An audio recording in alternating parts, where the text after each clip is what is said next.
Let me, Hello, let me introduce myself. My name is Bill Friedheim. I'm chair of the Retirees chapter. And together with four of my colleagues, we're going to do a presentation today. Let me introduce my colleagues. Erwin Yelowitz. Erwin, why don't you wave to us?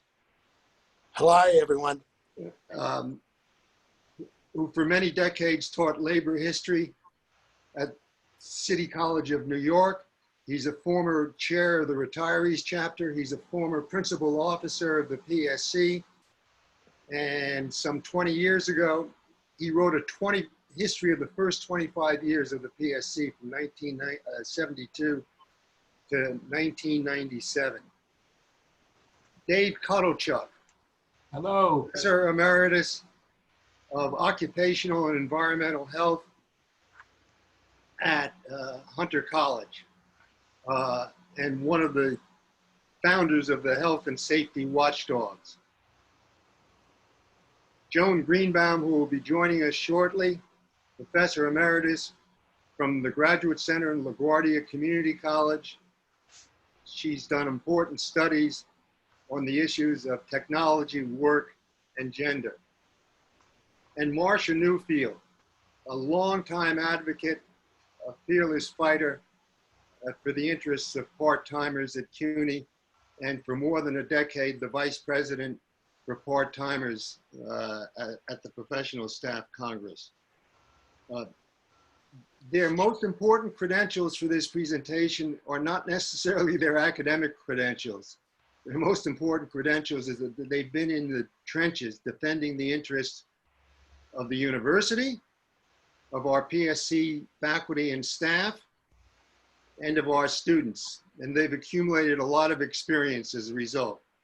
Today, we're going to focus on three issues, tying together in rather quick order some of the past history of the PSC and our present situation.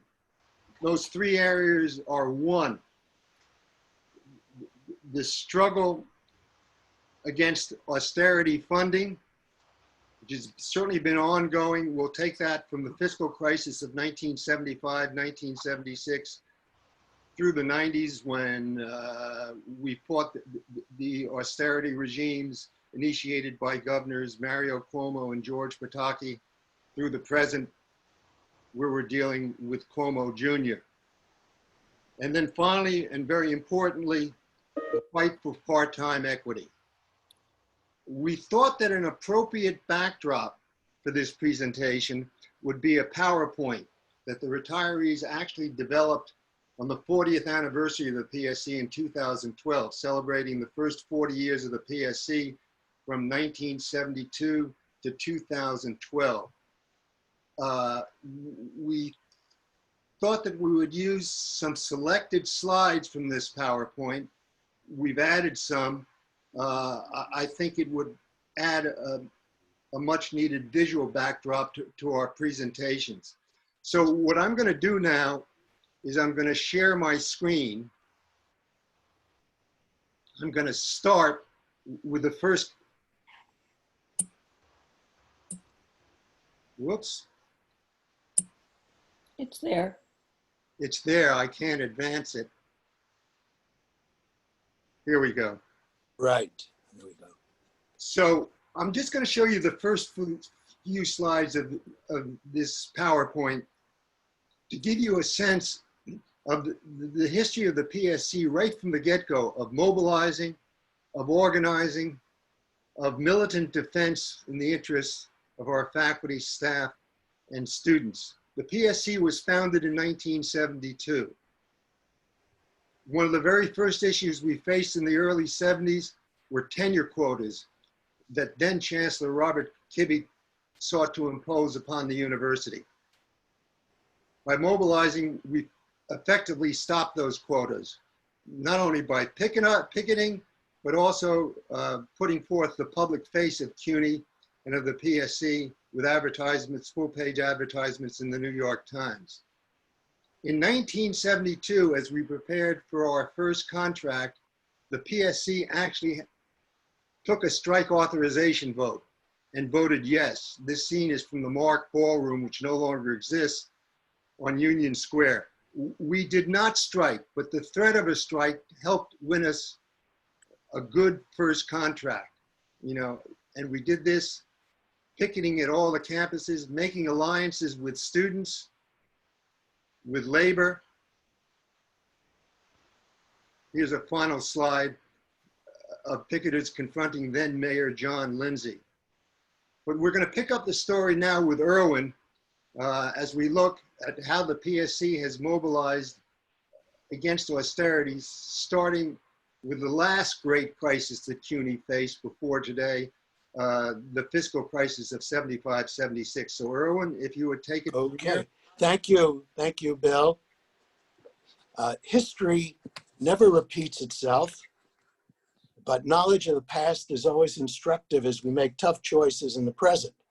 And the current crisis in CUNY reminds us that the PSC has faced tough times in the past, as Bill has indicated, and it has reacted with militancy to try to mitigate the damage.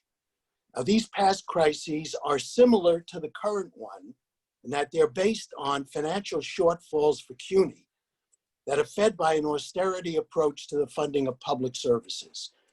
This basic austerity is then exacerbated by some disastrous financial event that endangers the university's ability to educate our students. In each case, PSC resisted the efforts of CUNY's managers to meet a financial crisis by cutting staff and faculty, reducing the quality of education, and even dismembering the university. We did not always win in every respect, but without the efforts of the PSC, the impact on CUNY would have been so much worse. Now let's look at 1975-76. That was the most dangerous crisis because it was the financial collapse in New York City as a whole. A perfect storm of events led to the end of free tuition in 1976, calls for massive cuts to faculty and staff, proposed major reductions of essential educational services such as libraries, a projected payless furlough for faculty and staff, a plan for the closing of several colleges, Hostos, John Jay, Medgar Evers were three, and several proposals to break up CUNY and move senior colleges to the State University of New York. And my own president of City College was one of the leaders who was going to move City College, Brooklyn, Queens, and Hunter into SUNY and leave the rest of CUNY to struggle with the financial crisis. The PSC resisted all these attacks. The union reached out to New York State politicians for new money for CUNY, and that's the basis of improvement, new money, with invaluable help from our state affiliate, the New York State United Teachers. We gained support from the public by placing dramatic ads in newspapers. Bill referred to earlier ads that we had put in. We mobilized faculty and staff through demonstrations and rallies, major ones everywhere. We cooperated closely with the students, and we made it clear to CUNY's management that the union would never acquiesce to the proposed austerity measures. And ultimately, the PSC's efforts brought in new money from New York State that ended the crisis beginning in 1977. The state, which had been funding the senior colleges at 50%, ultimately funded them at 100% and also increased the contributions to the community colleges. So even though there were some losses, CUNY was not dismembered, no colleges were lost, the quality of education was not destroyed, and the university lived on to grow in numbers of students through the 1980s. In the 1990s, unfortunately, a combination of factors led to another crisis. This was based upon a crucial decision by New York State to reduce taxes on upper income persons. And this led to a dramatic fall in state income and therefore cuts to public services, including CUNY. Again, CUNY's management responded not by seeking new money from public sources, but by the old devices of retrenchment of faculty and staff, cuts to educational services, and a dramatic increase in tuition, which now existed in the university. The PSC once more carried on a concerted campaign of resistance.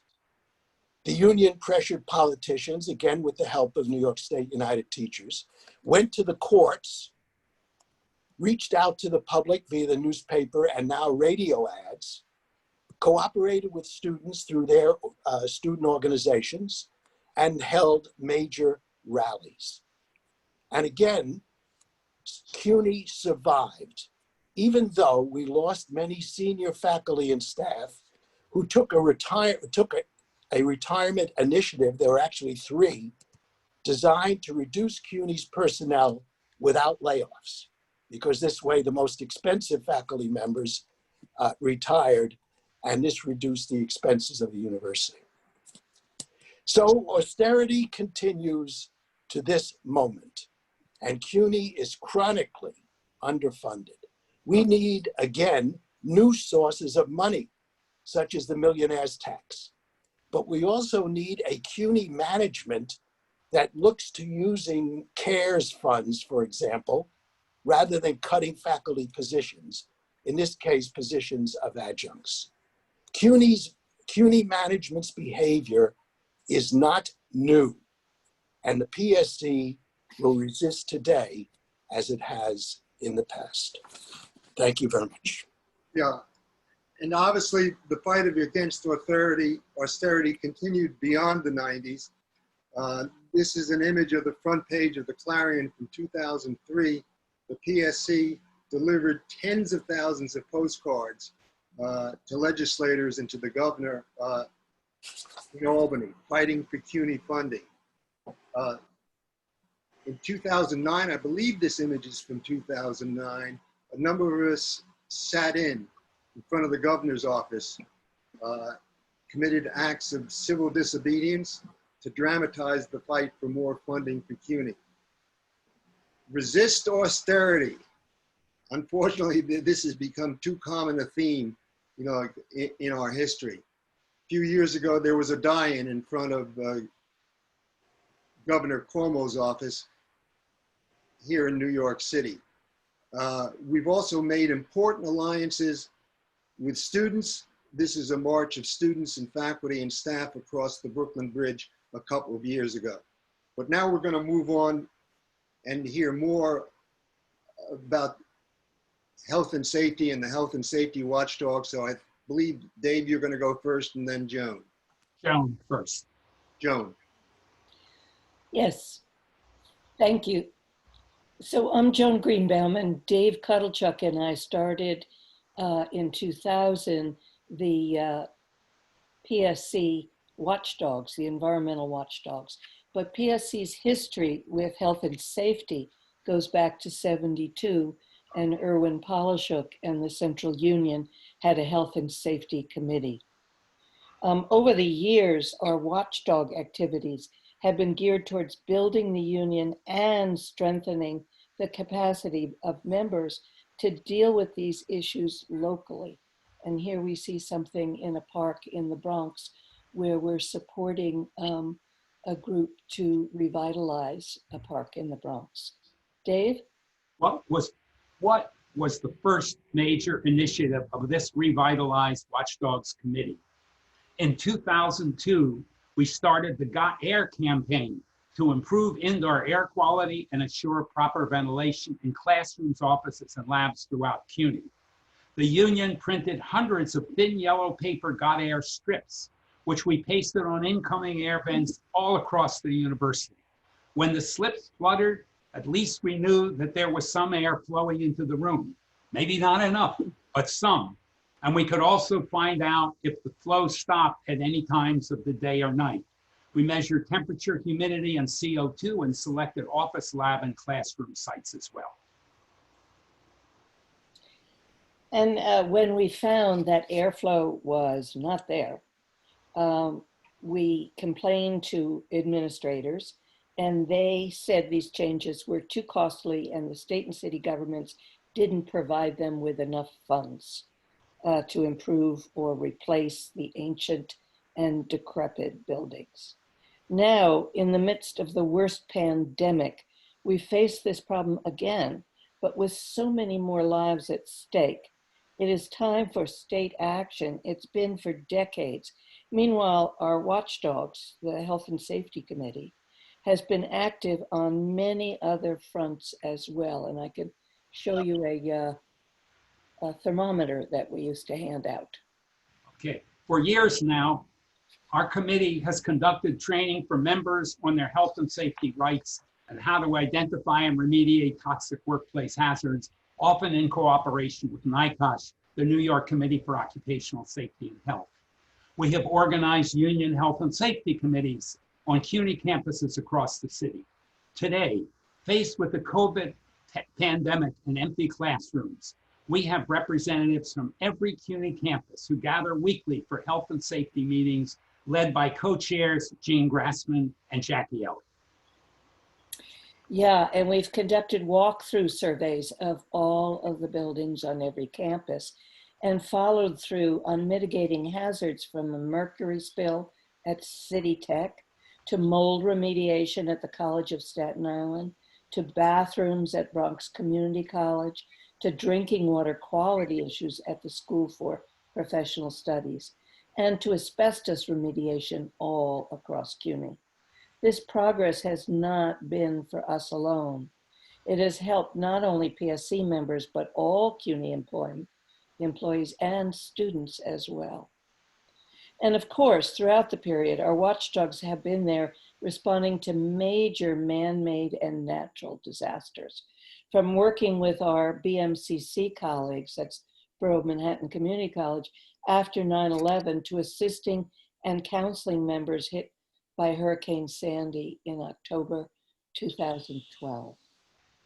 Dave? As early as 2003, our then PSC Legislative Director, Cecilia McCall, testified on behalf of a New York State health and safety standard to protect workers from violence in the workplace. After facing down years of employer resistance, we kept at it, and this standard was passed in 2009, the first of its kind in the nation. Then our watchdogs successfully pressed CUNY to comply with the new standard, resulting in violence prevention plans and training for all CUNY employees. Then, in the fall of 2009, our PSC watchdogs organized a CUNY-wide pandemic preparedness task force to deal with the H1N1 outbreak. We made little headway then with the administration. Today, we face an even greater threat from COVID-19, which has already claimed the lives of almost 50 CUNY faculty and staff. The PSC Environmental Health and Safety Watchdogs has been the little engine that could. Now it's working with the union leadership and all members to counter this threat, the pandemic. Today we need, as we have since 2002 and even before, adequate ventilation in classrooms, particularly against this pandemic, and in offices and labs across CUNY, so that we can reopen safely and save lives and give children of all New York, students of all New York, the quality education in well-maintained classrooms and labs, which they richly deserve. And thank you so much. Thank you. One of the issues that defines academia in general and the city university in general, in particular, is the exploitation of contingent part-time labor. Marcia is now going to take us through a couple of slides on the story about how the PSC has mobilized, won victories for part-timers, but of course there's still a long way to go. So Marcia? Hi. Well, I want to say that all of the advances that we've made has been accompanied and preceded by allies, by everybody working together. Even though adjuncts right now outnumber full-timers, we still need help. We are still a very dispersed group of people. There are almost 12,000 adjuncts. And in the recent pandemic, CUNY has responded by not renewing the appointments of almost 3,000 adjuncts. That means that, and they're doing this by increasing class size so that people who are teaching, most of the people who are teaching online have an incredible burden to accommodate more and more students in their classes. And adjuncts who have been discontinued, some of them who have taught for very long times, are without a job and without health insurance. At least 500 adjuncts are without health insurance because of this unfair dismissal. Now, can you move the slide, please? Yeah. Since there were several items, several categories in which we tried to we have made progress and which we fight for. One has been healthcare. In the beginning, there's been healthcare, there's been pension, and we had to fight for every little inch of it. In 2005, we picketed for healthcare, and we didn't get it in 2005. We didn't get it till 2011. We fought for graduate entitlement to healthcare. We got that in 2007. Then in 2011, we got healthcare for adjuncts. We got included on the city plan, which was a great triumph. However, in order to keep getting the health insurance each semester, adjuncts had to teach 6 hours. And that became, you can see that that's a burden when you get your course workload is reduced or you get fired entirely. Some of the other gains that we've made have been to increase adjunct part-time representation on executive committee, delegate assembly, welfare fund, and various committees. Because adjuncts don't usually get compensated. Maybe the executive committee may get a little bit, but other people have to do it entirely pro bono, to serve on committees, to participate in the delegate assembly, etc. We've also increased the number of grievance counselors. This was an activity that the grievance group took on to allow adjuncts to get paid for the 15th week. Some of the colleges were saying in the 15th week, adjuncts were just giving exams. They weren't teaching. And so they didn't want to pay them the full pay for the 15th week. The grievance division fought that, and we did win eventually. However, when I began in 2003, there was one grievance counselor. Now we have, and that grievance counselor was working perhaps half a day. Now we have 4 grievance counselors, and we're all working 20 hours a week. So that's how much activity has increased, because, again, the number of has increased to almost 12,000. So these are people with very little job security. However, in the last 2 contracts in 2017, we have managed to get a 3-year contract for some adjuncts who qualify for teaching 10 years or so, and then they can get, now that contract is being violated by CUNY, and a lot of 3-year people are not, multi-year people are not getting assignments. So we're grieving that. It's an ongoing struggle, and